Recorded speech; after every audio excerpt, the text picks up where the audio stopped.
ఎన్నో రోజులుగా ఎదురు చూస్తున్నటువంటి ప్రభాస్ ఫ్యాన్స్కి ఒక తిరుగులేని అప్డేట్ వచ్చింది. రాజా సాబ్ షూటింగ్ అయితే రెగ్యులర్గా జరగబోతుంది.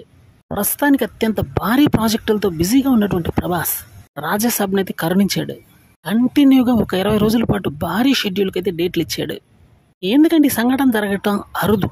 ప్రభాస్ పెద్ద సినిమాలతో బిజీగా ఉన్నాడు. రాజా సాబ్ లాంటి మూవీతో మారుతితో కలిసి పనిచేయడానికి అయితే ఇంతకు ముందే గ్రీన్ సిగ్నల్ ఇచ్చాడు. కాకపోతే ఆడపాదడప షూటింగ్లు జరిగాయి. కానీ ఇప్పుడు మాత్రం భారీ షెడ్యూల్ అయితే జరగబోతుంది. ఈ మూవీ మీద అతి భారీ అంచనాలో నేను చెప్పడంలో డౌట్ లేదు. సినిమా యొక్క బడ్జెట్ 200 కోట్లయితే ఉండొచ్చని ఒక అంచనా. మారుతి డైరెక్షన్లో వస్తున్నటువంటి అత్యంత భారీ ప్రాజెక్ట్ ఇదే అని చెప్పడంలో ఎటువంటి డౌట్ లేదు. అది కూడా ప్రభాస్ హీరోగా.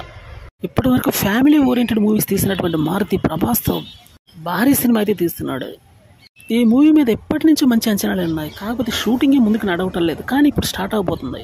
రెగ్యులర్ షూటింగ్ అయితే జస్ట్ వారం రోజుల్లో స్టార్ట్ కాబోతుంది. ఇది మాత్రం ప్రభాస్ అభిమానులకి తిరుగులేని గుడ్ న్యూస్. ఇంకోవైపు ప్రభాస్ ఆల్రెడీ చేస్తున్నటువంటి మూవీస్ సలార్ 2 కానీ, కల్కి కానీ, స్పిరిట్ కానీ ఇలా ఏది చూసినా కూడా మంచి అప్డేట్సే ఉన్నాయి. ఏదేమైనప్పటికీ ప్రభాస్ ఈసారి మాత్రం తిరుగులేని ఫీస్ట్ ఇవ్వబోతున్నాడని చెప్పడంలో డౌట్ లేదు. ఇది ప్రభాస్ ఫ్యాన్స్కే కాదు, అందరికీ కూడా గుడ్ న్యూస్.